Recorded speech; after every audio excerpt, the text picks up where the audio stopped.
the day. Thank you very much. Absolutely. Shall we start where we started then? Because we both met, or we all met at GNC, didn't we? Oh, But yeah. Dom, you started way before that in fitness, and then Yeah. I sort of came into PT only just before you did. Literally, yeah. Yeah, I was like 2010, but 2012 in Norwich, moved up here, started at the gym group. Oh, tell him the story. I like the story You like you the told story? me. £300 in your pocket, was it? 500. Oh, it was five. It changes every year. £500. So you just remember it from the wedding. When you turned up late and ran past the missus as she was walking down the aisle. It was like, didn't you bring me a kettle or something? Like your basic white goods shit, yeah. Anyway, whatever, yeah, so £500. yeah, no, moved up here with 500 quid, and then yeah, just started at the gym group. Literally, like, had like no money about 3 months in, and then I did obviously I got the job at GNC, working, Right. yeah, which was the start of that for me.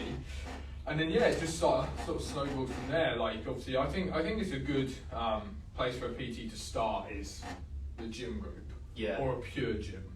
Like 100%. I know I've got my own Big gym, chains, big and chains. I prefer now once you've got yourself there, working from a more private, quieter gym's good, but the footfall you get as a PT Yeah, it's amazing. for pure gyms and the gym groups.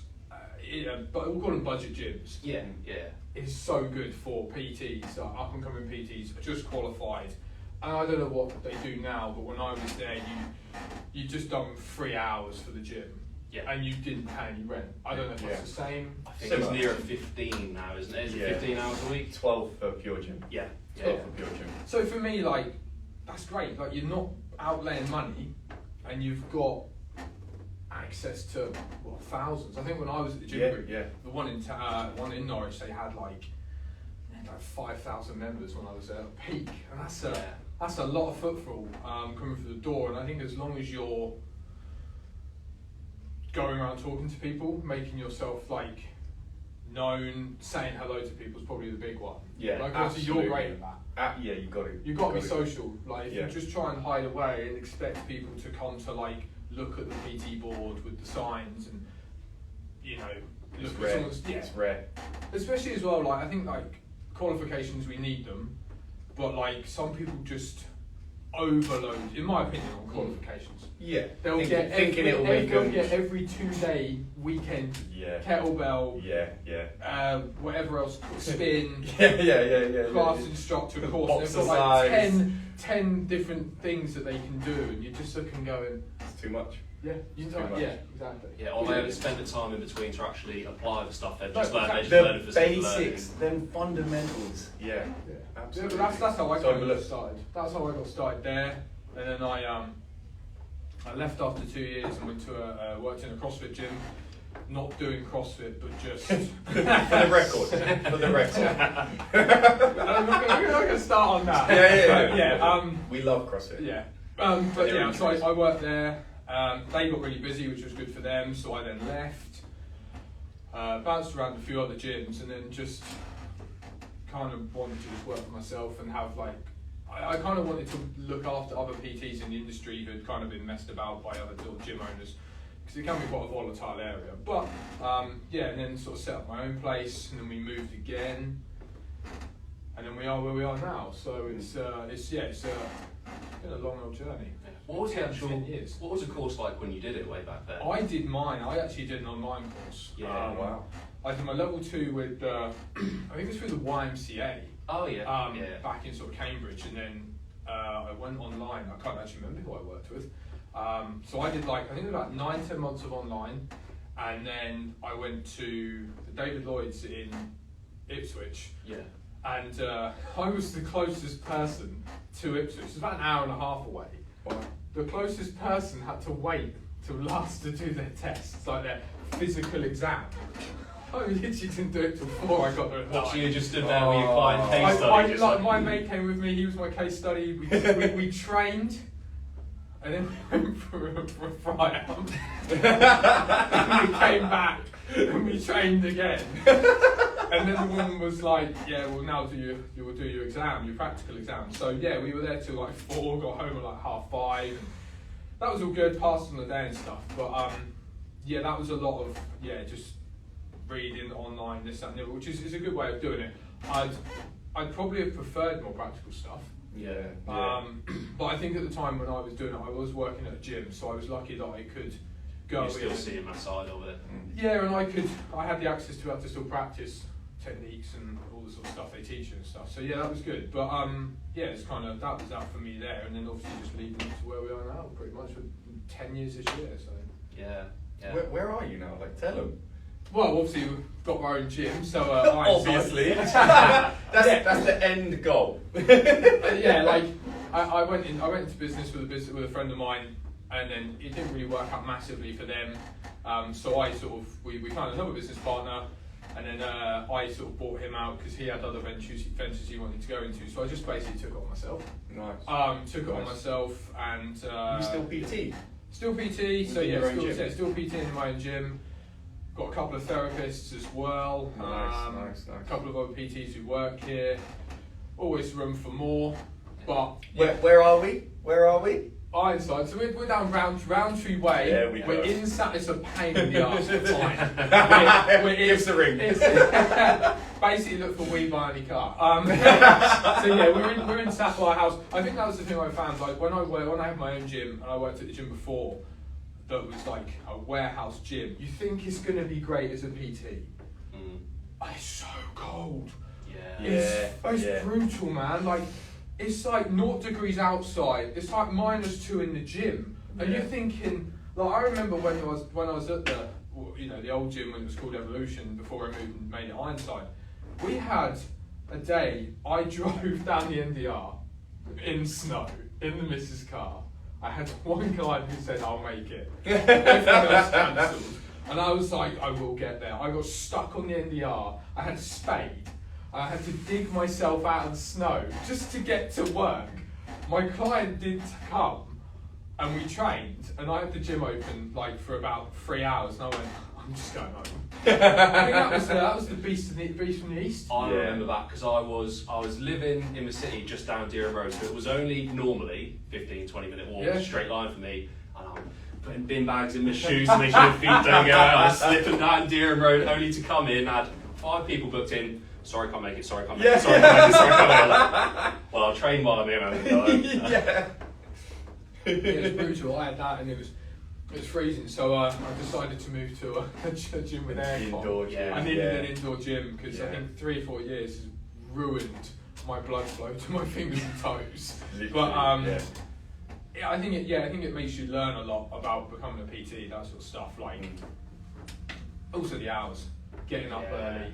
Like, I think that's the other one I would say to people, like, don't expect to come into this industry and things are 9 to 5. Yeah. Oh, It's great, like, eventually you might get to a stage where you can go, you know what? I can be selective. I've got, like, if you build your client base up and you pick up clients who own their own business, I've got a few now coming at 9, coming at 10, or coming at like 1, coming at 4, and you think this is good. But I've still got clients at 7. I've still got clients like 8 till 9 at night. You know Absolutely. I see your Instagram. Half the time you're it's like 10 o'clock at night, and I'm sat there with a cup of tea. Thinking, I know I've been at work 14 hours, but screw that, man. Like, but then again, we should probably roll in at like 12, right? But that's you. Like you'd rather probably do like 11, 12 till whatever, and you've got the little, you know, if you can cater it to yourself. Yeah, you can do, like you can certainly do that. So yeah, especially like we say, if you go back to working out, like you say, the budget gyms, being a clientele base, some of them are coming in during the day, and Absolutely. if they want PT, you're thinking, well, actually, if I want to build a business on 9 to 5, that's a prime client. So yeah, what about you? Do you know what? This is the epic tale that Dom is gonna love. So I can even tell you what year. 2013. I've got a feeling it was that. Let's go to 2013. So I stepped into GNC. If you don't know what GNC was, just Google it. It was a sports nutrition shop. Part Holland and Barrett. Literally, It's like yeah. supplementation. The hub of fitness in Norwich. It really was. You had Every- PTs coming in, asking what they can do or take to get bigger, stronger, leaner. They then sent their clients in with lists. Do you remember the lists? Oh gosh. You know, and I need this. yeah. My this, PT said I need this and need this, and it was brilliant. You know, gym owners will come in and do some stock for their own fridges. It was brilliant. And to be honest, that was probably one of the happiest times of my life. Oh, it was great. Yeah, it was a nice little community, wasn't it? It Like, was. you would come Especially in, like have a some coffee, stuff, I remember- pre-workout, sip it, have a chat. Yeah, they would wait for the I pre-workout remember to when kick you in, would would they? come in, like you'd come in on like payday, Oh. and you were buying. What was the optimum nutrition? Hydrolyzed whey. Hydrolyzed whey. You would come in. £40 a Yeah, tub. You'd come in For 900 grams. You'd buy like you'd buy. I think a tub got you through 10 days. And Yes, You'd yes. buy a month's worth for 120 quid. Then you'd buy some fat burners. You'd get your carnitine. Box of carb killers, Yeah, peanut butter to dunk it in. And you'd leave with 200 quid's worth of stuff. And I was just sort of sat there like, the first time you come in, I was like, who's this dude? And Justin was just like, how's this beardy? He just comes in and Yeah. buys like 200 quid a month. Yes. And it's like, what? It's What's like he doing? What's the he doing? first time I like met you Yeah. and Jason obviously coming Yeah, in yeah, and yeah. like, I was just like, So I amazed. was a consumer. Yeah, big you were. consumer. That's the first time I met And you. and Yeah. do you know what? It's brilliant that I got in that way. So I was a massive consumer of the industry, and I was trying to do a bodybuilding show. It's 23, yeah. And it was hilariously. I was hilariously uneducated. It was your tuna and rice stuff. Oh, and I was tired. I was wasting money on supplements. Like, these guys felt so sorry for me. They would give me staff discount every now and then. And then Dom tells me that he's a coach, and you gave me your guidance for like 3-4 months for absolutely free. Yeah, it Pro was like, bono. it's the first time, I ever like took someone through a bodybuilding show. And Yeah, I was like, yeah, you know yeah, what? yeah, yeah. Let's have a go at this.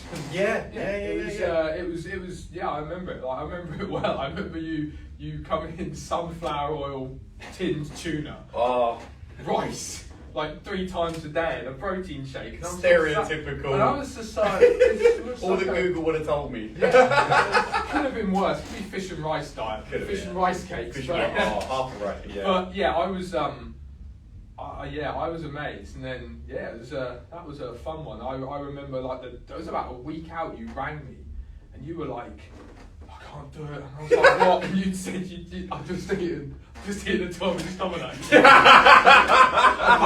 pack of Oreos, and I'm staring at a tub of ice cream, and I rang you, and I said, I just told you put it in the bin. I don't know, you probably fucking ate it. I think I put it in the bin. I swear to God, I think. I put But it yeah, and it was like it went to that. in the bin. The day you competed, you didn't have enough tan, and I'm stood at the top. You remember this?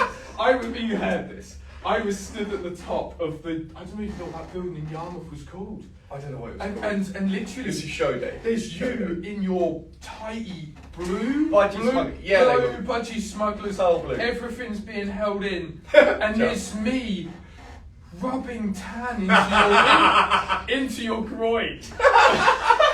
So this is my life now. This is it now. You could not get tan on your hands, and I was just like, So if you want to be a PT and a coach, This is how you start. you've got to earn your stripes. that was, that was, Yeah. but that was a big learning curve. So Like, that was for me as well. And that's, to be honest, seeing how well you coach me and all the stuff that I didn't know that I thought I knew. This is the best thing. Once you get qualified, oh my God, will it ground you? Yeah. It will ground you. And from that, I actually quit my. It was, I think my. You were My Sofas. sales. Yeah, I was Yeah. working for SCS Sofas. Yeah, man. Top salesman, sales manager. You're like big money. Like, 30, 35 grand a Yeah, year. yeah. I think you said even sometimes bonuses you were Yeah. getting like 40k. Yeah, it was and I'm madness. Like, Hence why I had the spare money for GNC. But yeah, I quit that to be the Saturday guy at GNC. yeah, I remember that. Like but Yeah. that showed like to me that's a passion. And that's what got me in the industry. And I think that's something I see, like, I see people become qualified, and I think the main thing is like you said, that's your grounding. Mm. You become qualified and you go, wow, okay, I've got so much more to learn. Yeah, 100%. And I think for you, that was it though. You learned so much once you were qualified. And when did you qualify? God, About the same 7 time. years ago now. Yeah. Yeah. So like you guys are like, but you've been going this long. Yeah. Survived the Like, pandemic. yeah, Survived the it's long, pandemic. It's mad. It's like, Yeah. it's massive. Like, so, it's me, I've not put my phone on silent. Well, Was it's that on your silent. phone going off? Yeah, so it's my bad. But yeah, like, I think that's the thing, like, it shows a passion. And you have to have a passion to do this job. 100%. So, yeah, like, I think when I worked at the gym, there was so many people, it's like PT's in and out, and in and out, and you're nowadays just like, whatever. But yeah. Yeah. So it was a case of, I went through someone called the training room. And to be fair, the thing that made that enjoyable for me was the tutor. Yeah. And genuinely, I appreciated him more because he had been in the industry.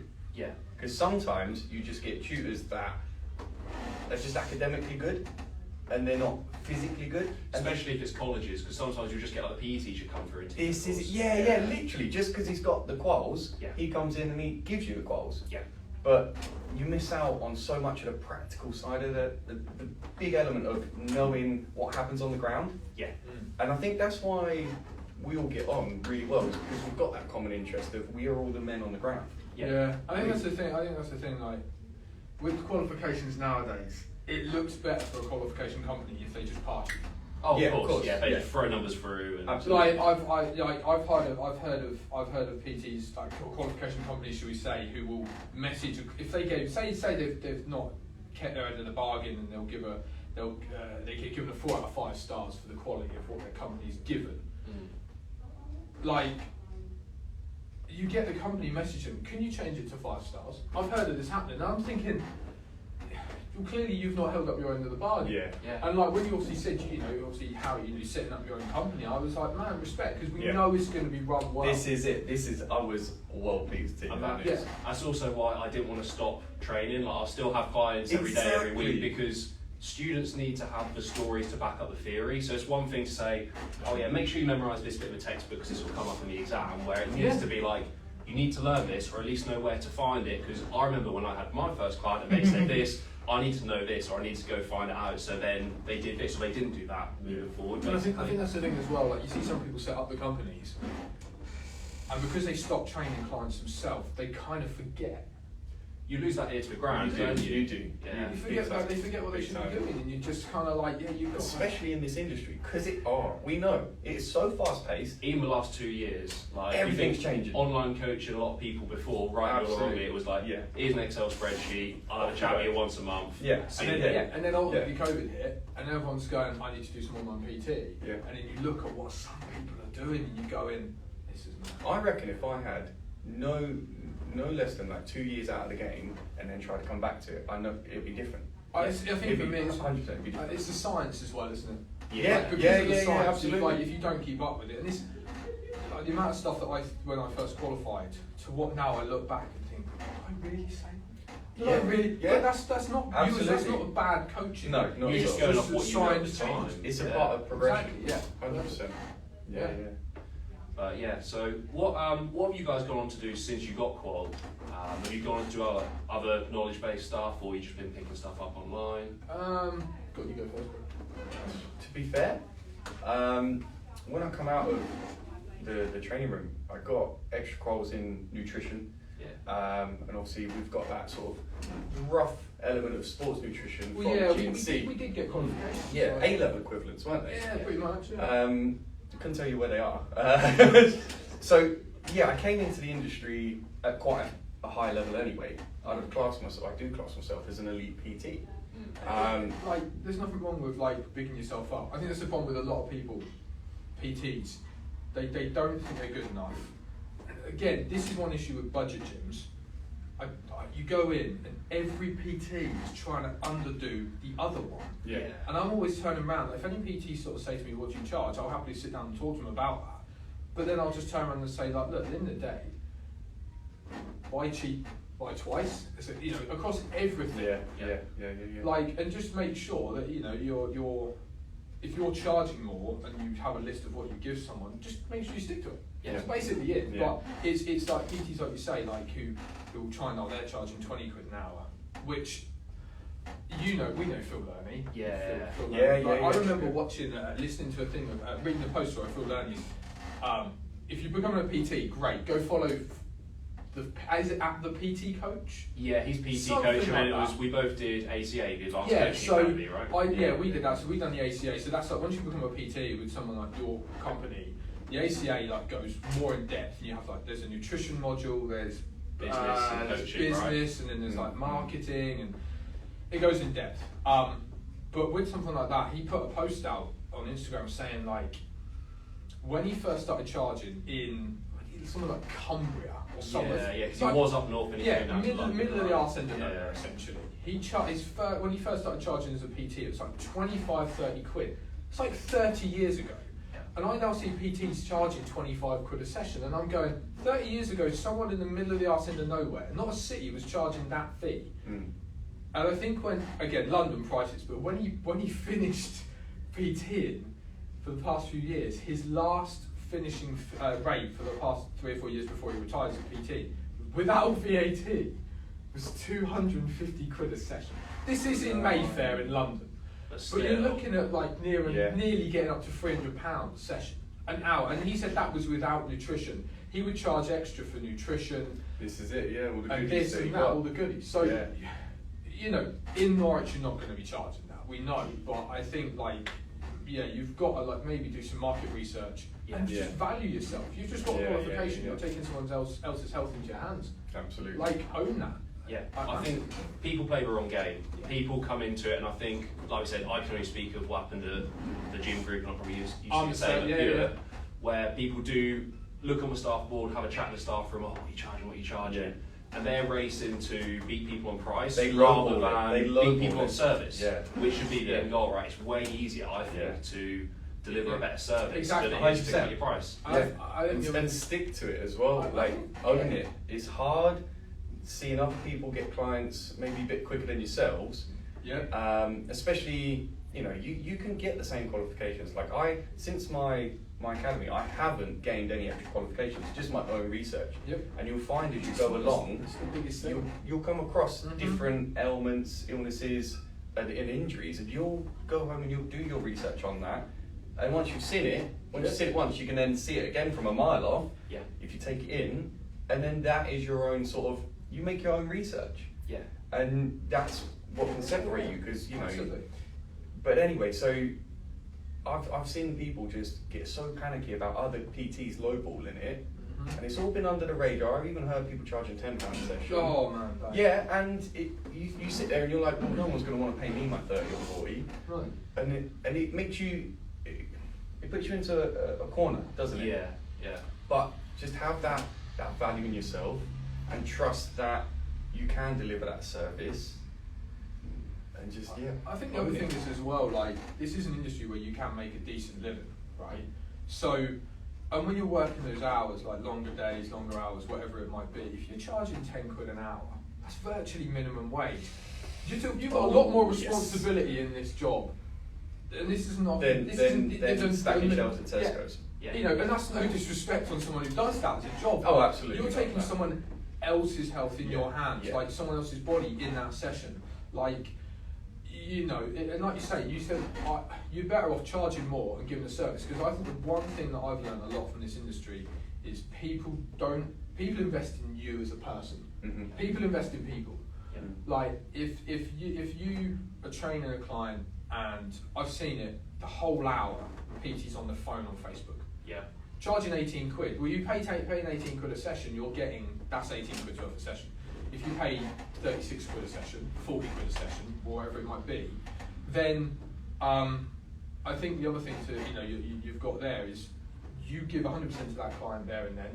You have like writing a program. Like this is everything I think for PTs they forget. Say you were charging, let's make this 40 quid an hour, or say one session a week and a whole block of sessions for a month is 160 quid, right? That's not 160 quid in your pocket. No. Your tax, national insurance, whatever your gym rent situation. gym rent, is. if you've got to pay that. Absolutely, Then, yeah. if you're writing a program at home, if you're doing any nutrition, if you It's offer an extra 30 yeah, minutes, 60 minutes, if you're offering, hour and a half. if you're offering contact support, yeah. 24/7 contact support, message at 7 a.m, 1 a.m, 1 p.m, 9 p.m. You reply back to that. This is time out of your time. Like, you're not earning 40 quid for an hour. No. It's 40 quid for a week. Yeah, it's not just an hour. Yeah, Yeah, like absolutely. for many things. So I People think charging £10. Oh. yeah, effectively, horrendous. once you've worked out, if at £10 the hour in the gym, and then half an hour of nutrition, half an hour of like say program writing, that's 2 hours. You've earned £5 an hour. Yeah, literally. I can earn that doing a paper round. Yeah. Yeah.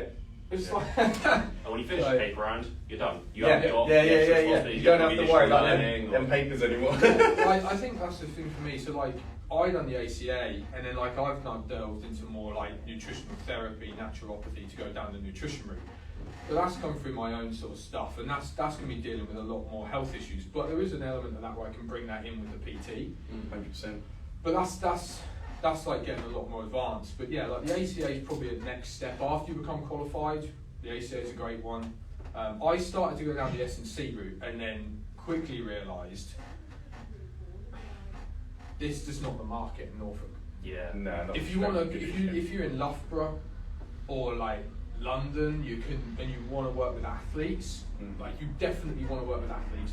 You're probably going to need a UK SCA qualification or something similar, right? Yeah. But if you just want to work with general population, general public, the strength, someone who wants to get stronger, lose fat, build muscle, whatever it might be, strength and conditioning, like it seems great, but it's just not the market. In my opinion, in Norfolk, there is no market. I know what you're saying. There's certain things that you can apply to general pop and tweak and change, but Yeah. especially if you just get qualified in S&C, you go to the athletes. The athletes don't come to you. Absolutely. Exactly. Yeah. So yeah, like I said, if you're not in these busy, bigger cities with You're not in more the athletes, circles either. then Yeah. you've got to go find the work rather than, again, a bit like PT, like you said, people think it's 9 to 5. You can always see certain, like, there's always a few people who come on the PT course and think, right, if I charge £30 an hour, I work 9 to 5. And you see the cogs going, Yeah, hey, of course. I'm And going the to be numbers. rich. 8 hours a day. Yeah. Home. I'm And, happy here. and that's the thing is as well, like, when you're in I own my own gym, obviously, so I might be here, say, 12, 13, 14 hours a day. That's not 14 hours of PT. Yeah. Like, I think the max amount of sessions I've ever hit in a week, it probably maybe like 35, 40 sessions. Yeah. Wow. I Madness. was done. I probably average now about 30 sessions a week, right? And even then I'm done. Yeah, Like, it's tough. because a social life away from it and stuff like this. Yeah, and like we yeah, say, if you're charging £10 an hour, that's 1,200 quid a month. Yeah. You're making like what 14, 15 grand a year. Mm. That's not like that's you have Not to. for that set hours. No, not for the hours, and I think the other thing that I've done this year is out of like the hours that the gym's open. If someone wants to work with me, I charge overtime. The Yeah. premium. I charge more money because I'm Yeah. like, if I'm here if you're here 8 till 9 at night, 9 till 10 at night, I'd be going. I've got a missus at home. If you've got kids, Yeah. you're not there to put them to bed. Yeah. Got to make sure that you're getting some value, something extra out of it. Just Yeah. don't be afraid to do that. Yeah, because I don't think people look two ways if a gym's got peak and non-peak hours, or if you're asked to work overtime at any other job, Yeah. they pay a little bit extra to make it worth it, even if you do night shifts or whatever, it's time and a half or whatever. Mm. And PTs almost seem a little bit scared to do the same. It's the same as like It's a good angle. it's the Yeah, same yeah, as yeah. it's the same as inflation. Like what's inflation like 2% a year? Mm. Comes around to January the 1st, or maybe if they do it by your tax year, April the 6th, and people are going, I'll do a price increase, but I'm scared to email my clients. Mm. If you've given them decent quality service for the last year, Mm. and they value your service, Mm. and they respect you as a person, Yeah. as a business, then you shouldn't have a problem with doing it, right? And Absolutely. it's also respect for yourself. Is the other one. Like if you're educating yourself, learning more, and you've learned, and you're given. Well, you've gained experience. Yeah, if you're upskilling, then the price has to be relevant to that. right? Exactly. Like also, I think the other one for me is the fear, and I think that's the thing when a lot of people, when I've had PTs join here, work at the gym, like my gym, I've always said to them, "Oh, where's your client? Oh, they've not turned up. They've just cancelled. Mm. You charge them?" I don't want to scare them off. Yeah, but if it was a hair appointment dentist, you'd be charged, right? So like, have a cancellation policy in place. Because I think the other thing is, as soon as you let someone off once or twice, they think it's easy. And the problem is, we know in this industry, and the thing is, what I always thought about that is, in this industry, we know that, I look at it this way, so it's a bit of a different angle, but when someone's brand new to joining a PT, they might be brand new to joining a gym, right? Because they go, I don't know what I'm doing, I need a PT. If they've got an opportunity to get out of that session because they're anxious or they're nervous, they will do.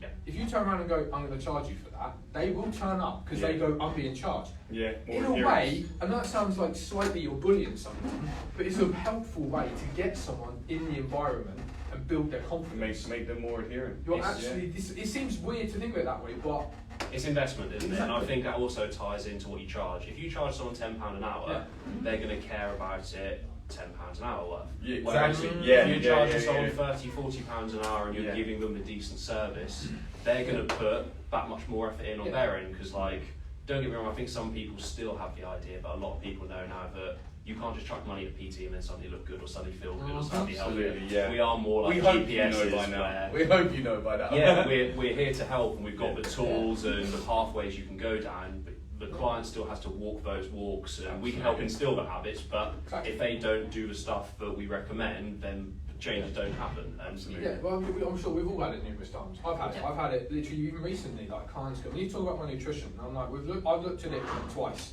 I made literally. We done that day one, remember? I've made like basic changes, right, to this person's diet, and then the person doesn't follow them, and then they say, we're going to look at it, and I'm like, right, okay, what have you implemented from the last thing? This is basic stuff.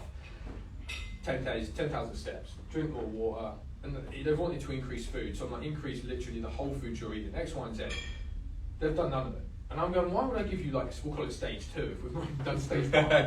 Like, you know, we're not going to be there to follow you if you're walking down Tesco's picking up cream cakes. I'm not going to suddenly appear and whack it out your hand. I'm not following you around. Like, you have to take that ownership. But as a PT, you can just do what you can. And I think that's the other one, isn't it? Like, we've all seen the meme. Isn't it the Cookie Monster, the Cookie guy off, the Cookie Monster off Sesame Street, Blue. And he sat there with a thing of cookies, and it's like, when I'm not getting results, and I blame it on my personal trainer. And it's like, the PT's done, you've done everything you can as a trainer. And if that person is still not following, you can't do anything. No, exactly. Like, what do you do in that scenario? Because I then look for damage limitation. I'm like, all right, in their head, they ain't ready to commit to the nutritional side yet, but they're still turning up for sessions, willing to throw around some weight. So I'm like, all right, let's take care of that. Exactly, yeah. And I'm thinking, if they're throwing calories into their body, you know what? They're probably going to get strong.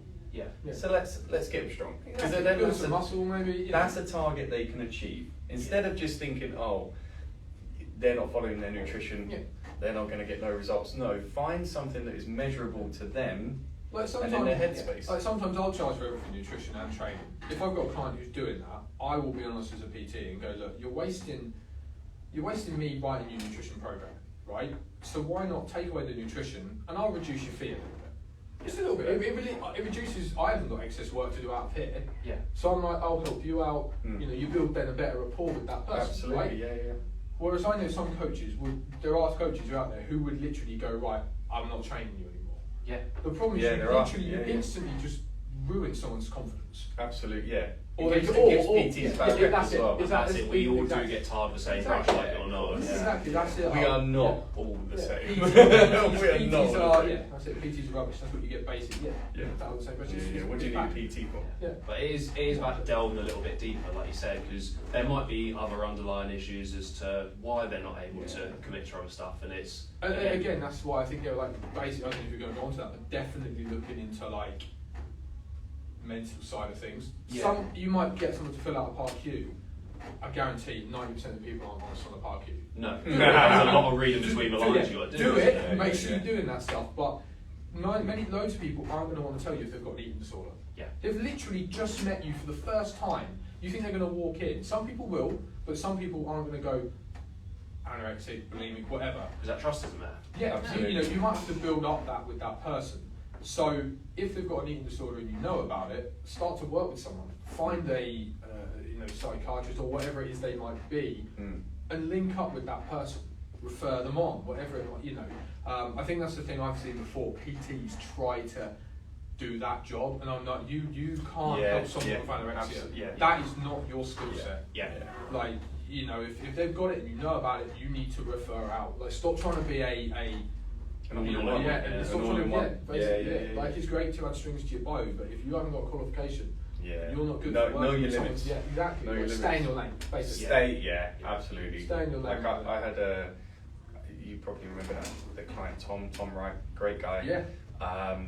He, bless his heart, I think he stayed with me a lot longer than what he needed to, because we had that rapport, and he was my day one client, but he wanted to get into strongman, throw around some Atlas stuff, lift some really heavy stuff. And I was like, I can't facilitate that. You haven't got the gym to start. I haven't got that's the gym. The first thing, So he moved on, and he's got another coach now as well, and he's doing really well, really well. Wow. But you've got to understand that you need to stay in your lane. You gain more respect from a client for doing that. Absolutely. And what you then do is that client's more likely going to refer you on to someone else. Like, I've had clients come in lately, and I can stretch a client out, or if a client comes in with, like, say, some piriformis or whatever, I can try some glute activation work to see if it's weak hip flexors and weak glutes because they sit too much and stuff like that. And a lot of the time, my clients, it resolves the problem. Absolutely. If sometimes it doesn't, I'm not going to keep going. They keep coming into me going, I've still got this, I've still got that, and I'm like, right, go see. We've exhausted our resources. Go see, I know this physio, specialist. I know this physio, I know this osteo, I know whoever, and I'll refer out to that person because I'm like, I've tried the stuff I know, but I think I need this clicking. I'm not doing that.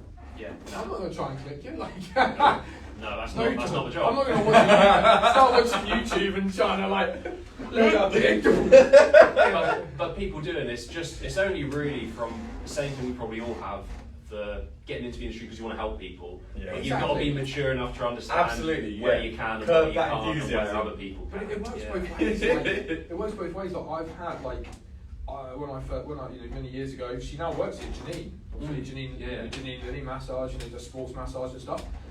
I remember when I referred a couple of people to her, and then I one day had someone message me and say, "Oh, I've been referred to you because I need a PT," and Janine's referred me on. It works both ways. If you refer out to a physio or sports therapist or whatever, they will probably start to refer back to you. And I'm like, what a great way to build connections. Yeah, exactly.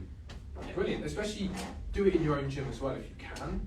Like, if you can refer to someone in your own gym, great, keep it in-house. Yeah, absolutely. Works perfectly. It always comes back to that client building trust. Because they're like, Dom respects me enough to know what he knows and what he doesn't know, and he'll send me to the right people. Like you said, that is where, if you do it right, you get your referrals, and that's your marketing done then, isn't it? You haven't got to worry about throwing up posters, posting on social media necessarily every day is your sole reliance for clients. Massively, I think, that's the big one. Also, don't be that PT that has an answer for everything. It's okay to say I don't know, but I'll find out. It's okay to say I don't know that. But I got caught up in that trap. First few years of coaching, I wanted to know everything. My ego wouldn't dare let me say, "Oh, I don't know that one." No, I had to know everything. I think that'll come with maturity. Maturity with your job, but also learn from others. But also, how good does it look to a client, in my opinion, if you go on? Not too sure on that. Give me a week, I'll go research it. Or I'm seeing you in 2-3 days' time. I'll go research it. They're now not paying you extra money. You're going the extra mile out of your way. There's your service. Value. There's your service. There's the value. Bang, straight there. And that person's going to go, "Oh man, this person's serious about what they do because they actually want to help me," rather than just going, "Oh, I'm not too sure. Sorry." Your hour's up. I'll see you next week. Exactly. Too right.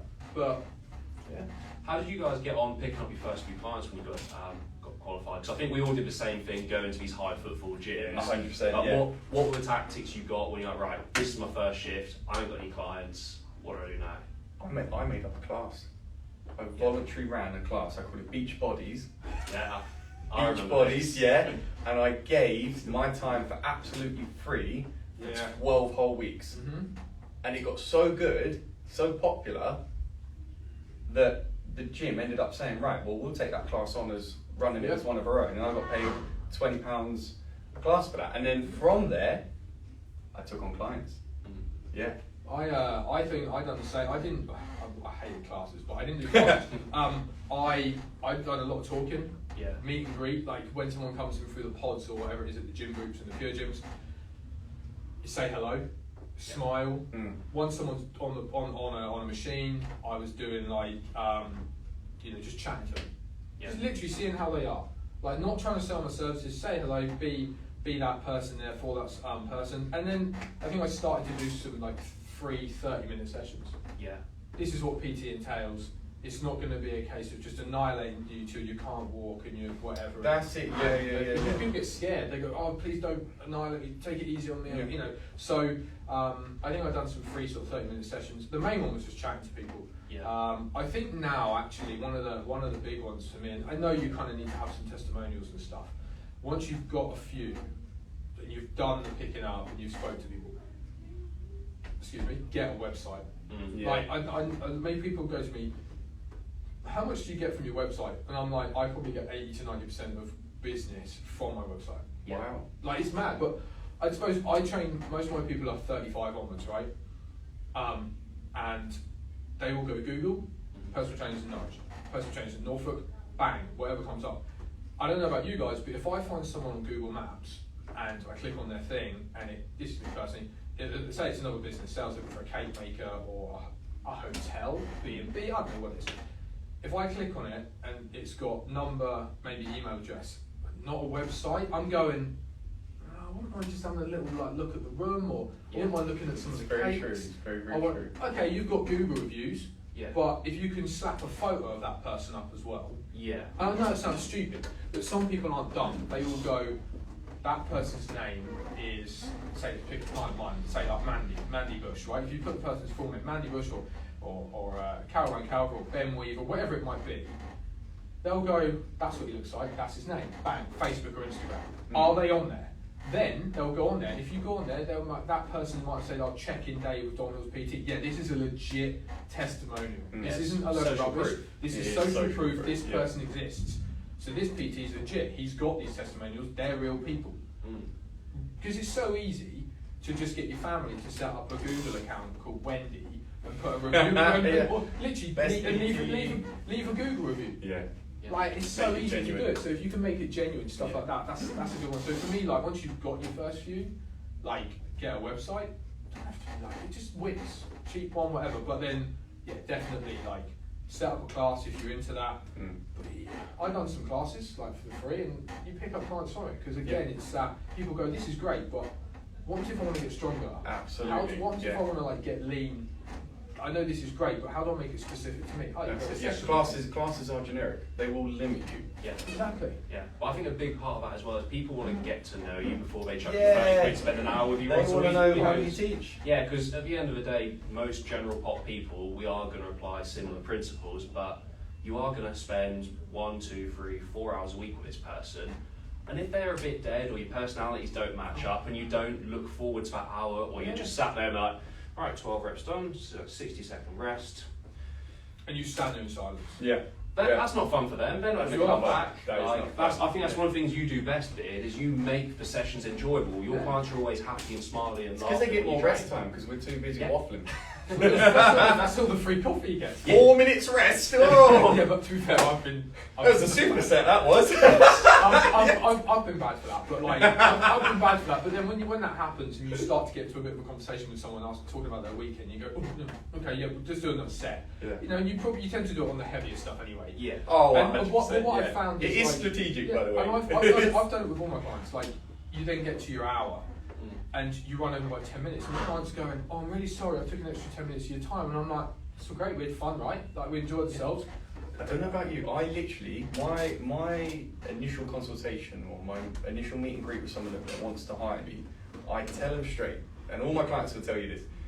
My motto is life is too short to worry about 5 or 10 minutes. Oh man, don't. In this industry, man, you need to give the extra 5 or 10 minutes when the opportunity occurs. Yeah, and plan it in. Like, don't back-to-back 4 or 5 clients all in a row. Give yourself 15, 20, 30 minutes to let one run over, or if someone comes in early, to have a quick chat with them and see how their day's been. But also, like you say, if like I've had clients who, you know, been doing it long enough now that you get your client come in and they're having a crappy day and they're not as talkative and you go, let's go in the kitchen, grab a coffee and have a chat. They need and that 10-15 minutes first, 10-15 minutes yeah, of doing 100%. that, and then you go back into the gym, they feel so much better, and they go, well, right, we better crack on, so we've only got 45 minutes. And you go, no, actually, I've got half an hour after you until my next one, so we can run over. Yeah. Adapt. And that, again, that person's going, oh, what a decent person. And that puts the personal in person training. That's basically it. You're basically, like you're basically building that rapport with that person. And I think the other one as well, when I first started the gym, I had this guy, what was his name? It was like the PT in shorts. This guy never wore trousers. And he come and done like a run round of how to use all the techno gym or whatever gym equipment it was, Life Fitness, whatever it was, in the gym room. And he was like, he'd done it for all of the gym groups, and he was a PT as well. And he basically said to us, like, one of the best things you can do is make your PTs clients. Like, a lot of them will become your friends. And I took away from that. I watched a lot of the other PTs then try to make them, their clients, their friends. And I was like, is this just a way of you trying to keep them in your pocket to get paid? And I'm like, you don't do that. I'll honestly say, I've got a lot of my clients who are now actually friends. Like, but I buy a birthday present, they'll buy me, whatever. We go out to gigs together. And it's not like something I do because I'm like, well, that's going to keep them on board. It's just because actually you've just built such a good friendship with them. Technically, that was you and me. Yeah. You were a client, 100%. like, and then we're like mates now. So it's just like, but this, I remember the guy at the end of it. He said, one of my clients gave me like an $8,000 Beamer for Christmas, and I'm like, fucking hell. But you might build up connections, and you get little perks from it in life. Yeah. We went on holiday, me and the missus, to Italy, and in Italy, and one of my clients had a friend who we worked with, and they got us a discount. He got us a discounted rate at their like hotel that was like B&B in the middle of the arse of nowhere in the Italian countryside. I'm like, a perk of the job. Yeah. But like you say, if you go in and you've got like no personality, and I think that's the other thing. Don't just talk about fitness with your clients. No, it's not always about that. No. If they like cars and you like cars, go. If you talk about gigs, music concerts, food, drink, like don't be like, I'm a PT, I never drink. Yeah, don't be a robot. Don't be a like, robot. Because your advice isn't going to be as empathetic, they're not going to relate to it. I've got clients who like bottles of wine, and I'm like, I like a glass of red wine. Bang, it's a £25 bottle of red wine for me for my birthday, and I'm thinking, right, okay, and they're even telling me what to have it with. Don't just chug it away. Like, you think it's just a nice perk of the job. Like, but again, that's where those people are actually. They respect you and what you do, and they know what you're doing. If any of my clients are watching and don't know, I do like coconut lattes. Just saying. And an $8,000 Beamer. I thought that's where your orange beast came from. Yeah, thanks for that, Dom. Maybe like a spray paint. Who wants to do? Give me more paint. Do like a GoFundMe for Beardy spray jobs. Many years ago, it would have been for a spray paint. Get a ball in the car to mash. Times are hard, man. But yeah, like you've got to have that relationship with people, and like. I'll do it like me and my clients will go out for like a meal at Christmas. It's a bad idea because everyone just rips the piss out of you as a PT. Yeah. Do you know what? You've got. You've just opened yourself up for trouble right now. Like, and like that's just. Did I tell you I took all my guys to Gravity, the trampoline park this Christmas just gone. Yeah, it was brilliant. Yeah, I had 11 people turn up. That's good. It was mad, and there was already like 10 or 15 of the people doing the trampoline anyway. That was a good laugh.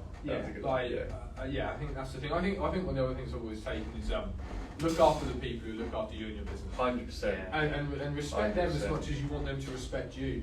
Yeah, like if you're late 5 minutes in, you carry over the 5 minutes clearly. It's just how it is, and then you just say to the next one, sorry, I'm running a bit late. Like that's I set them ground rules straight away. Yeah. Life's too short to worry about 5 or 10 minutes.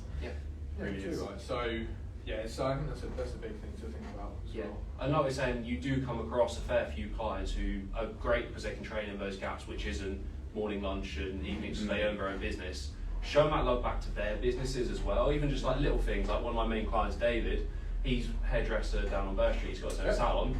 Mum goes to get a haircut there, and it becomes more of a community and support. Yeah. One of my clients, I go get my haircut with him now. Yeah. Yeah, he was a client first, told me that he's a barber. I now go there. Exactly. Yeah, like Aaron's Barbers. Yeah. Unthank Road. No, too right. Yeah. So it's just building that community, networking. Yeah.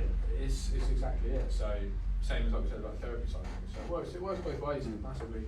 Big thing. Nice. I think. How are you guys doing for time? I'm good. Yeah. I'm easy to just chill. Yeah. Obviously that's wrong. I was gonna say. Yeah. I was like, that's not right. But yeah, like. Yeah. What would you guys say, looking back, if you could speak to your former selves getting started out, what sort of advice would you give to like either keep doing what you were doing, push harder on it, or avoid certain things? I hate that question because I'm always like. Because obviously it turned out right for you both. The paths yeah. and the directions you went down didn't go badly. No, I think like yeah, that's always a difficult. Do you know what? My biggest regret was trying to be someone I wasn't, and also trying to train someone how I personally train. As in like my own training. So I come into this industry with a bodybuilding centric style of training. And all I wanted to do was just sculpt certain areas of my body. And I only followed that method with all my clients. But your clients are so individual. Yeah, every now and then you'll attract the type of people who want to look like you. Yeah. Because they're like, okay, I appreciate his work, whatever, I want to look like you, I don't mind doing what you do. But one rule doesn't work for everyone. No. And you've got to adapt that. And my biggest thing was, when I realised people didn't want to train the same way as me, I was a little bit lost. And I found it hard to adapt my passion to a different style of training. And then I had to, really evolve in that way and mature. But also I got to a point where I'd see other PTs in the gym doing really, really well. I'd go through a dry patch and then I'd want to copy what they're doing. Yeah. And you're not them. No. You're not them. And what I would have said to my younger self is stick to my own ethics and morals of delivering my service instead of trying to copy and mimic. You can pick up great traits from others, absolutely. Network and improve your skill set, but don't try and copy. No. Be individual. Yeah, just learn your client. Because I think we all came into this, like I said, in our 20s, mostly just vanity-based reasons, wasn't it? Absolutely. It was just looking better naked. Absolutely, yeah. And at the end of the day, you'll get people like that come through. But when you get like the mum of three in her 40s come through, you've got to appreciate that they've got a very, very different life. And even though it's not yours, you've got to learn about it and you've got to ask these questions. Yeah. I think now, I don't think I've got any client who wants to be summer shredded. I know it's still around, but I feel 90% of that is that's so 2010. I feel like that era of fitness is gone. We're moving so much more into just general health, looking better. Performance-based. Performance-based, strength-based, but also just looking at yourself. Like, I think my top of my head regret I would have is, as much as I've done it for me because I was competitive as a kid and I would like to compete in something and do sports, I think it wasn't the only reason I did it. I done it I needed something for my fitness career. I needed to train for something. It was the thinking that competing was going to make my PT career fly. Oh, I think that was everyone's. I even thought that. Yeah. I thought, right, if I got some stage photos, exactly. I'll be in the money. Everyone's going to want me. Everyone's going to want me. Yeah, I watch people like Rob Richards. I'd watched Jamie Alderton, and they basically had Jamie Alderton really well. He basically YouTubed his first competition, and from that, and then he got qualified as a PT, and from doing that competition, he's become a really successful PT, and now he obviously just does what Phil does, right? Yeah. And I thought, this is going to be it. It was the worst 8 months of business for me because I was so worried about myself. My competing, my food prep, I was tired. I'm having to sit down on a bench whilst my client deadlifts because I'm so tired and I'm trying to preserve energy for my own training session. And I'm thinking, keep going. And I finished those 8 months, and as soon as I finished and I started eating again and my energy came back and my my bloody personality came back. My clients actually started to like me again. And I was like, 8 months. Yeah. You know, I competed and whatever. It was fun. It was a great experience. But if you literally think that competing is going to be the thing, career. And also that's the other thing is as well. No. The other thing I found. Nobody even knows I competed. I think. Do you know what I mean? Like all my clients now, I think half of them don't even know. I get like one or two will come in and say, yeah, he's competing. Oh, don't bring this up. And like, but then. But sometimes it does go the other way and it puts people off, doesn't it? Yeah, well that's it. This is what I was going to say. Like, when people like look at the PT, if you're in like stupidly good shape, that can be off-putting, man. Because someone goes, they're going to make me try and look like that. I don't want to be like that. I want to. Yeah, that's why I got dad bod. I think we've all moved into a bit more of like lose a bit of fat. I think the big one nowadays is getting stronger. Yeah, that's a confidence booster, especially for females. Oh, I love that. Yeah, like, you know, showing them their true potential. Yeah, exactly. Like, you know, showing them they can kick men's asses. There's some strong women out there. So I think that's a big thing now. Like, not you know, moving, like I say, moving away from the let's get summer shredded. Yeah, get those progress pictures up. Yeah, exactly. I done this in 12 weeks. Okay, what happens after 12 weeks? Yeah. What about the rest of the year? Yeah. The rest of your life? You go, Training for longevity is the main thing. Well, like you said, how did you feel in those 12 weeks? I remember, I think it was just as I was coming on before you went. I remember you like in the staff room, huddled up to a radiator, freezing cold on a summer day because you were so fucking lean. I remember breaking it. Yeah.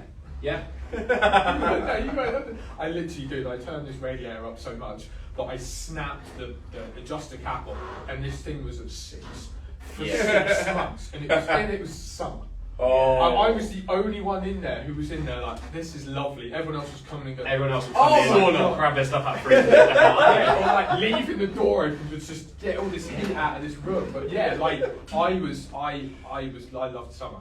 I love summer. But yeah, it's that was probably my regret. My regret was thinking that was going to be my thing. And then once I finished competing, I had my best year after that, 2016, because everything went back into the business, the focus. And I'm not going to sit here and say it was actually the competition photos that done it. It wasn't. It was because my focus was back on building my business and focusing on my clients. And exactly, that was it. I think it's one of those things, until you actually go through it and do these aggressive like diet down phases where you do get unrealistically lean, you don't realise everything else that comes with it, like sex drive dips, the brain fog and the attention span, you get more irritable. I am lucky my now wife, back then my missus, I'm lucky she stayed with me. The reason I proposed after the competition, there's a reason I was like, right, we're off to New York. Secretly, I'm going to propose in New York because you put up with me for 8 months of being literally to the point where like, and this is why I won't diet clients like that now. I won't do it. Because I was at the point where you move my phone from like there to the other side of that speaker, and I'd like be like, "Why'd you move my phone?" And you just like I sit there and think about now, and I'm thinking, what an ass! So that would be my regret, thinking that thinking that was going to excel it. Obviously, it wasn't the only reason I'd done it, but if I could go back, I think I'd still do it again. Yeah, because I learned so much. You have those stories to tell. I learned so much much empathy, and you can show people how to do it, how not to do it. Exactly. Right? Yeah. So it was a big thing. So yeah. The funniest thing is, I think all the times I've ever tried to get stage ready, there was 3 times in my life, and I think every single one of them, I was either finishing a relationship or single. Yeah, because it takes a toll. It takes a massive toll. Yeah. Absolutely. It's a big thing. So. It's tough. I get it. If obviously if you want to be a coach or you go down that avenue, sure, fine. But if you want to be a coach who coaches, we'll call them physique competitors. That's anything from bikinis and men's physique all the way to bodybuilding. Make sure I know you don't have to be a decent basketball player to coach basketball very well. Like Hathor Bjornson's coach, we know he's strong, the Australian strength coach, but he's not as strong as Hathor Bjornson, right? That only time when that twists for him and flips is if you want to have someone else compete and get stage lean, do it yourself. You don't have to compete, but you have to go through the process. Feel how that feels to push someone that hard. Do it yourself first, and then literally go. okay, now I've experienced it and I know how far, because you also can help them tap into the mentality of needing to do it, but make sure they're in a decent place as well. Yeah, 100%. But I think it all feeds back to like probably what helps you all now is like having these long old days, running your own businesses, and then fitting the fitness in on the side. Because like I know for me at least, when I got into fitness and I was in my teens, 20s, I had to worry about go to sixth form, get your homework done, which sometimes happened, and then train, and that's it. Mum and dad cook my meals. Yeah. Sometimes I go out and get takeaway every now and again. Yeah. But that was it. You're like, why can't people train 5-6 days? It's easy. I've been doing it for a few years now. Don't worry about it. I wouldn't even. I'd go to sixth form. I wouldn't even go to my classes. I was like human biology. That would have been beneficial in this job. Like now, I'm just like I literally flunked it, and I was too busy going to the gym. I was just gymming. I was doing whatever. I was like, this is great. And like you say, 5-6 times a week, cricket or football, Saturdays and Sundays at the weekend. I now train 2 to 3 times a week because I just. There's other parts of life. I'm doing my course, so that's like pretty much a full-time course around PT in 30 sessions a week and owning a gym doing 60 hours of just being here a week, right? And my wife would like to see me. Yeah. So when all that's going on, training 5 times a week, I just ain't got the energy to do that. Yeah. It's stress. So like you have to think about the client individually. You can't put every single like I'm sure we've all had. How many times a week should I train? Yeah. That's normally the first or second question. Tell me what you do for it. Tell me your life. What do you do and I'll copy it. Yeah. And then it's basically how many times a week should I train? How many times? And I always say to people, how many times a week can you minimum definitely get in there? Don't say 4. I write you a program for 4 and you come in 2. Yeah. Because it's calories or the nutrition might not work if you're doing the calories, or if you've set someone a certain amount of food and they're only training 2 times a week, not 4, and they're only getting 5,000 steps, not 10, and they're not losing weight. That's where it's your fault as a coach, because you actually might need to ask the question of how many times can you definitely get in? I can always commit to 2. Right, let's go off that. And that's without sacrificing sleep, stress, work, relationships, everything else. Because these people might say like, oh yeah, I can do 5 days a week. And they might do 5 days a week for a couple of weeks, and then it is the sleep that falls apart, or the families and the relationships that then get neglected, and they have to try and pull it back again as well. Yeah. So that's another one for me, but Yeah, I know for me when I started it was just like focusing on, you go through a course like, right, calories go up or down if we want to get bigger or smaller, and then we progressively overload to get stronger. And it's so easy to get stuck, and I did for a while to just look at those numbers, but right, last week was 6 reps, today 7. Last week was 50 kilos, today's 52. You become computerized, don't you? Yeah, that's it. And that's not all it is. Sometimes people just want to come in and blow some steam. They want to do it off slam. Talking or throwing a little free for all. Yeah, exactly. And it's hard to, or it's easy to fall into, like you said, being a robot and just following those numbers week after week after week. Especially as being a good coach, like the typical, oh, we were supposed to get 8 today, and you only got 7 like you did last week. And instantly a coach will just go, what haven't you done right, rather than, has anything been off plan? Because as soon as you say, what haven't you done right, you're accusing someone of doing something wrong. That person might have had a really stressful day at work, kids kept them up at night. So you need to just ask the question in a different manner that the client's going to go, okay, they've made me feel better that I didn't hit that number. Like you say, rather than being like, you have to hit 7. You've got to hit 8. Like, our bodies aren't computers. No, they can't just calculate on X, Y, and Z. And like you said, framing it is the main thing. Like, my clients probably sick to death of me hearing it because every single session is, how's your food and sleep been recently? Because they're the main 2, right? If someone comes in and they're feeling off or not quite doing right, you eventually come round. If you ask, or whether they tell you like, oh yeah, I did only get 4 hours sleep last night because like kids were keeping me up or whatever. It's like, well, that's fine. That's why we're hitting those numbers today, and we hit those numbers last week when you got a full night's sleep. You're still here. Yeah. We're just ticking boxes today. You're still here. Yeah, certainly. So yeah, man. Nice. What would you guys do? Say you were in my position now, like either teaching other students or you being a student, what would you want added to the course to help? Because we were saying, obviously, Phil did a great job. I think I probably learnt the most on the business course. That was a big one. The coaching and nutrition were great, don't get me wrong, it was definitely a lot more in depth, but I definitely found like setting up HMRC and basics of like understanding the client value. But what did you guys find you sort of learnt the hard way or had to go seek out yourself once you got the PT qual? I think for me, I got an accountant straight off, because I just thought that's just easy, and there's that security, which is quite nice. Business is a big one, but I think sometimes with the business things, people will focus way too much on like blasting £10 every 3 days or something on a Facebook ad. Yeah. And there's so much of it now, and you can't compete with the bigger companies who are blasting 50 quid a week on it, and they're you basically just get washed away. Yeah. I think the business thing would be one, but like I'd be saying, let's help you set up a website. The basics, when you say tax, like something like I don't like teaching someone to actually just save some money each month, because I know PTs who forget you've got to pay tax at the 31st of January, and they get this tax bill and they're going, I've got to now put it on a direct debit. That costs you more money. Yeah. Like, I think another one would be once you've got yourself going.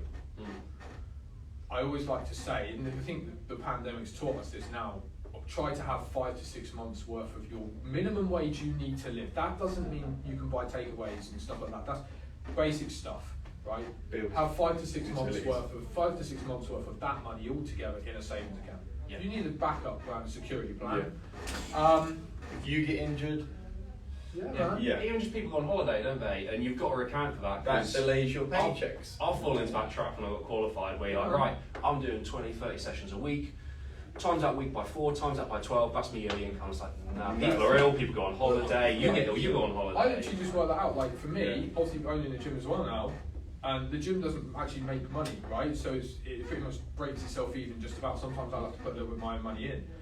So some people go, that's not actually that efficient, but it's nice to have my own place.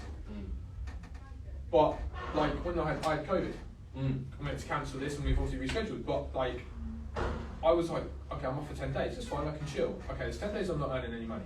There's 10 days I've got to pay the other guys who work here to cover the hours I would normally do. I'm like, oh, this isn't great. Like, when you think about it, like I'm not gonna, don't stress over it, don't lose sleep over it, but I would say make sure that you get taught a little bit more about the business on just how to like be sensible. The realistic side of business. I think that's why you don't charge £10 an hour, because a Exactly. percentage of that hourly rate is your go. pension, is your holiday, is your sick pay, man. because we don't get that otherwise. I think people sometimes assume that it is just like an employed job, but I mean, exactly, that's it. Like you know, like say something holiday one's a massive one. yeah. Like I think PTs, I know some PTs take quite a lot of holiday, but I don't take. I probably go. I take 2 full weeks off. Like if we go to Japan this year, that'll be 2 full weeks, right? And then I might take, and then after that it's like 2 or 3 days around Christmas, 2 or 3 days around New Year, Birthday. that's it. Yeah. That's pretty much me done. Yeah.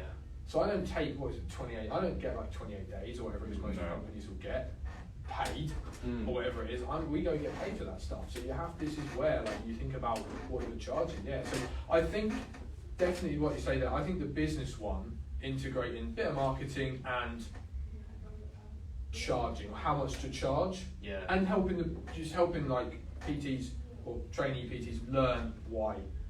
Do an example of say like 40 quid if you charge that, and that like we'll say for one session with nutrition, so that's an extra half an hour at home, and the training plan, that's an extra half an hour. So it's 20 quid for the 2 hours, but then teaching them your tax, your national insurance, your what's the other one? So what's it? Could do a pension. Pretty much, Tax and I made too, aren't they? Pension's another one. Those sorts of things. Obviously, if you have to pay a gym, teaching them that stuff, because that's a big one. Can't do it on £10 now. You can't do it. I think that section would be nice to get that covered. Yeah. It just teaching them that this, you value your worth. Yeah. So that'd be the big one for me. How about you, Beard? To be fair, I'd agree, 100%. Diary as well. Yeah. Diary, because as a self-employed individual, you go where the money goes. Like, we joked earlier about I never used to be a morning person, and then I got so busy in the evenings, the only availability I had was the 7 and 8 a.m. And I was like, and I say this to my clients still, and it makes me laugh. I'm not a morning person, but I'm a money person. So let's get up at 7 and let's get it. Yeah. Because you've got to make that sacrifice, because not everyone can fill those lunchtime slots. You've got to be, unless you are right at the top of your game in the area you work. A lot of the time, if your diary's booked up in the morning 7 till 9, and say we'll call it like busy times like 5 till 8, right? If you're booked up, great, you can probably then depict when a client goes in. If you've got those slots free, you can't depict that person and say, right, no, I can only do 10 a.m. If they then go elsewhere, don't be grumpy about it. Yeah. You basically just lost the opportunity to train that person at 7 when they could do it. Yeah, you just didn't want to get up early enough. Yeah. Or you didn't want to work late enough. Yeah. Exactly. Yeah. Like this is not as You didn't want to. You wanted that Tuesday off all the time. Yeah. And even once they are booked in, it's just fucking being there like 5-10 minutes before. Yeah. Like on time is late really when it's PT. Yeah. You've got to be there in the gym, ready, with the program set, hopefully with the equipment you want ready to go as well. So when they walk in, that's what they're paying for, isn't it? It's like, yeah, I think when I first started, I worked pretty much, apart from like holidays, I pretty much worked 7 days a week for 3 years. Yeah. Just to build everything up. Yeah. And now I don't work Sundays. Yeah. Because it's the only day I get off. Mm. I have to have that. You have to. Yeah, you have to give yourself some slack. But like if the gym's not too far for you to travel, and you think I could bash out 2 clients 9 till 11 on a Sunday, and still then go to the coast, go out for the day. Yeah. Yeah, it's not a bad bet. Especially if you do that and you think actually, you know what, Sunday, so unsocial hours. Say like here the gym's shut, they get in the gym to themselves as well. Right, I'm going to charge time and a half. Yeah. And that's how you build up, like you said, about 5-6 months in arrears, so that if and when things do go quiet, because there are busier and quieter times of the year, you're not seen to be that desperate PT running around like, my clients are all away this week. Do you want a session? Do you want a session? Do you want a session? Like, let me train you. Yeah. Yeah. Because you do see that as well, don't you? Yeah. Yeah, so that's, I think they're the big ones for me. The business stuff, and learning about Business and diaries. finances and just how much to charge and those sorts of things. Mm. Nice, cracking. I think that's good, fellas. Yeah, I think man. we've gone Yeah, through a lot There's of a lot of them, content so- for these guys. Yeah, I appreciate you both taking the No, that's time good, out of your man. days, and hopefully, like I said, I've got guys coming through the level 2 now. Once it starts getting to a point where they're towards the end of a level 3, what I'm hoping to do is set up this network of role models like yourself, so then as and when they want to go see what life is like as a real PT, you can be the port of call and show them what reality is like. Like I've sort of helped 2 or 3 people before, but I'm not afraid to sit here and say, like, I think both of us would happily have the ability to take on, even for yourself as well, away from integrity fitness. Yeah. But as an add-on, all 3 of us could easily take on like a mentorship role with PTs. Oh, for sure. Like, if a PT came to me after they're qualified and said, like, can you help me now with extra development in my business? I'd happily do that. Like, yeah, the help from there. But certainly, like, yeah, like I think the main one for most people, like, I could easily sort of sit here and say about my own gym, but as a brand new PT into the industry with no clients, to come into my gym and chuck a couple £100 at me, I think honestly the best route for most PTs would be budget gym. Build the client base. Yeah. work from Because there. if you can make it there, you can make it anywhere. Yeah. Exactly. If you can't make it there, Yeah. maybe PT's not for you. Yeah, and it's one of those things that like we probably all sort out automatically at the time because of where we were and what we were doing, but some people don't naturally think to do that as well. That's why I want to start at least just guiding people in the right direction. Like, what route do you want to go down? Are you going to go more towards like I said, strength-based training? Oh, here's so-and-so that does this and that. Yeah, go look what it's really, really like for a day, because it ain't what everyone put on social media all day. No. Yeah, it's social media makes everything. Yeah. Like I was you Jordan Shallow? Yes, Did yeah. you follow Jordan Shallow? Muscle Doc. He's a good guy. Like guys like 270 pounds of just like, but he's always on the move. He's always on the go, and he's built a decent business out of it. He's pretty much a lot of online stuff, but he does a lot of like seminars in like Canada, and then he's in like maybe Dubai and the UK and this, that, and the other. But like you can see, he's always grinding. He'll be up at like 4:30, 2 a.m. or something stupid on Instagram, and I see it when I go on the store. But that's what it's really like sometimes. it is what it is. It's not. I think the issue we get is we see the adverts, become a qualified PT and start a £30,000 a year job, and people go, sounds easy. Yeah, But online coaching, work for a beach. I actually, last thing I want to finish off was I had someone who I worked with, and they said, I'd love to do your job. And I was like, oh really, why's that? And they go, it's easy, you just rock up and train people. And I was like, I sat there and went, wow. I'd love to do that job. Yeah. Show me where that job is. Yeah. Brilliant. Like, yeah. But yeah, it's not like that. But the stuff you get out of it, like, I wouldn't change it. Yeah. True. Yeah, you can't buy that reward, that feeling you get when you train clients or see them and get what they want, basically. Exactly. I know people who've gone, I shouldn't have done that, I shouldn't have become a PT. And we always get frustrating periods and stuff like that. Like when PT's never done this with money, it's always going to go, this is great. If I continue on this, I'm earning like X amount a year. Oh, there goes a couple of clients. Yeah. And it's not always reflective of the effort either. That's the thing. Not That's the not big at one all. there. That's the thing I was going to say. If you get a drop off of clients, don't go, I'm rubbish. I'm a Yeah, rubbish yeah, PT. I shouldn't have done this. This is pointless. I'm crap at my job. You don't know that person's circumstances. So, you know, a more will come round. Whatever. It is what it is. You're always going to have fluctuations. And again, that's why it's essential to have that little bit of savings and type that. I think that's a banging point to end on there. Sweet. Nice Yeah, one. yeah, Appreciate yeah. it, boys. Pleasure. Nice one. Right.